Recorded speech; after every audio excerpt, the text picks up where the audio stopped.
So when you grew up in Lima, Peru, and you Actually, moved back I to grew up in the Andes. I was born in Lima, born in Lima. but I lived in a valley in central Peru that was about 11,000 feet above sea level until the Chinese built the railroad to Lhasa. The train that we used to go on 2, 3 times a year between Lima and Huancayo was the highest standard gauge railway in the world. It went over a, I'll get this right, 4,800-meter pass, which is about 16,000 foot pass. I mean, I went over that pass 2 or 3 times a year for the first 12 years of my life. I mean, the Andes are the next greatest mountains in the world after the Himalaya, and they are something else, believe me.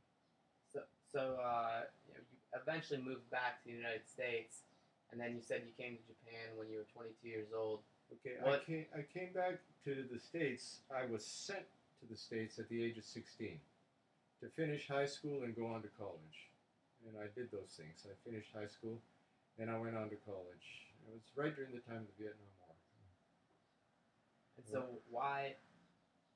What was the deciding factor in you coming to Japan as a 22-year-old?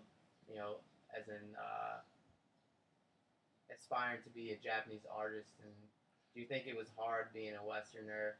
You know, amongst other Japanese artists, was it hard to be accepted, and did you find that to be tougher? Those are good questions, all in a row like that. Well, I was 2 months from graduation. I had an A- grade point average and close to full scholarships, and I bagged it. I dropped out. I was sick of the Vietnam War. I was sick of the direction that I saw American society taking at that time, and I decided to leave. And also, I was facing, as an artist, a kind of existential crisis, in that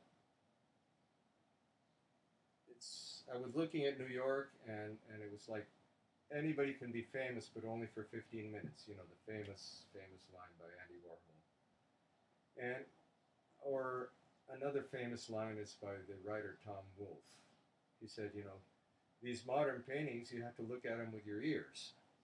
In other words, you know, look at conceptual art, you have to hear the explanation, and you think, oh yeah, that's what this artist is trying to say. It's very interesting. It's all cerebral. There's no heart. And so I was rejecting that. I was rejecting the Vietnam War. I was rejecting traditional religion. I was rejecting chemicalized food. And if I were to have gone to Europe, I would have just been following my tradition to its roots. My choice was to go to another tradition. I was not that attracted to Japan. I did not have any rosy preconceptions about what Japan was going to be like. And I think that's one reason why I've been able to stay. Over the years, I've seen many people come to Japan carrying a dream about Japan in their hearts. And they got here, and the Japan that they found was not the Japan of their dreams. And by and large, those people stay between 3 and 10 years before they can't take it anymore and they leave. Because I grew up biculturally in South America, we spoke English at home. I did correspondence courses, so I studied in English at home and Spanish at school. Bilingual, bicultural. Because I left America just before graduation, I didn't have a job or a commitment that would tend to pull me back. It was kind of like I could go with the flow. And I would have to say that that's how I ran my life in Japan. I went with the flow. And there were difficult times, but there would have been difficult times in the States or in Spain if I had chosen to live there. Thought about it for a while. Or wherever I wound up. So I don't feel that it was especially difficult for me in Japan. It was difficult in different ways, but it also offered me opportunities that I would not have otherwise have enjoyed. As a foreigner who speaks Japanese and who's completely comfortable within a Japanese society, as an artist, these two things, I get to meet all kinds of people that I would never have been able to meet otherwise. Heads of corporations, uh, professional musicians, let's see, professors at universities, scholars. They're coming to Japan to visit. And because I'm an artist and because I can speak Japanese, then I have added value for them. They want to talk with me. Or because I'm that kind of person, the Japanese also. If I were a Japanese artist, it would be much harder for me to meet, say, famous television stars or the heads of large corporations or novelists or, again, famous researchers in biology or field ecology or whatever you name it. A wide range of human activities, a wide range of people is open to me because I am who I am and because I live where I live. I can speak the languages. I'm an artist, which makes me unusual. And the languages and the art, the unusualness of being an artist is just an entree to a wide range of human society that would be much harder for me to access otherwise.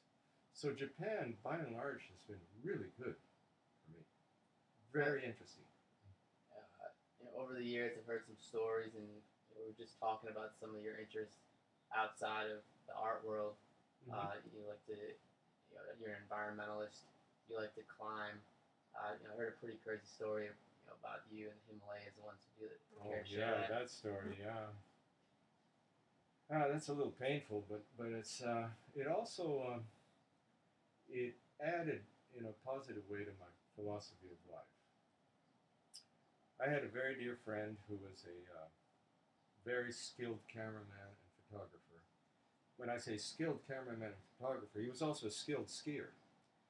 You know Miura, the guy who skied down Everest? There was another man like him. He's still here, still alive. His name is Ueki Tsuyoshi. And he's the first guy to ski down McKinley. And he's the first guy to ski down Mont Blanc in Europe. And he skied some very hairy routes in Japan. Just an amazing skier. And my friend, carrying a heavy 16mm camera, was able to ski down, filming him as he skied after him. That's how good a mountaineer my friend was. He was also a great photographer and a great cinematographer. And he called me up one day and says, "Brian, I'm going to Nepal. I'm going with a group of my friends from college when we were all members of the mountain climbing club. And they're all in their 60s. Why don't you come? I want to do an article about you painting the Himalayas. And I want to sell it to a mountain climbing magazine. And you'll have all kinds of time to paint because these guys, they used to be mountain climbers when they're young, but they've never been as high as in the Himalayas. And I know you grew up in the Andes. You'll be fine." At that point, I'd already climbed a 20,000-foot peak in the Himalayas called Island Peak. So I knew I could handle the altitude. And I'd climbed Kilimanjaro in Africa, which is also a very high mountain. And so I said, "Sure, I'll come." It was a place where you could see Mount Everest. These guys, they wanted to see Mount Everest once in their life. And it's a place called Gokyo Peak. The thing about Mount Everest is that it's a huge mountain, but it's surrounded by huge mountains, so it's hard to get a really good view of it. So we were all going to go to this place called Gokyo Peak, where you have a very fine view of Everest. And if you pick up the computer and follow me into the next room, I can show you the view. Here is Mount Everest. And normally, if you go to a place called Namche Bazaar, this mountain called Nuptse and this mountain called Lhotse block most of the view of Everest, and you're just looking at a pyramid peeking up over a wall. So if you really want to see the view of Mount Everest, you have to go to Gokyo Peak on the Nepalese side. You have to go to Gokyo Peak or to a place called Kalapatar, which is closer to Mount Everest. The day I ruptured my knee, ruptured a ligament in my knee, was a day's walk before Gokyo Peak.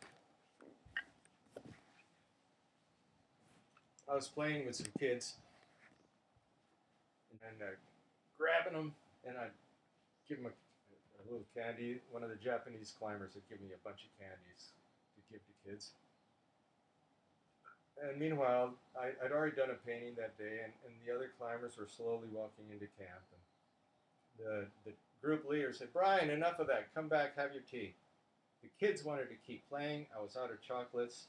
I wanted to do one last thing. So I big jump down the hill, like 10, 15-foot jump down the slope. And I landed on a rock and twisted my foot out and just tore this knee apart. Ruptured the ligament, the anterior cruciate ligament, and destroyed one of the semilunar cartilages. Crashed to the ground in pain. And our guide was with our group. There were 13 Japanese in the group, and there was 11 Nepalis. The guide had a shortwave radio, and he was able to contact a climbing team on a nearby mountain, and they relayed a message to Everest View Hotel. Everest View Hotel related to Kathmandu, and it was arranged for a helicopter to come pick me up the next day. So I was helicoptered out. 2 days later, a huge snowstorm came in.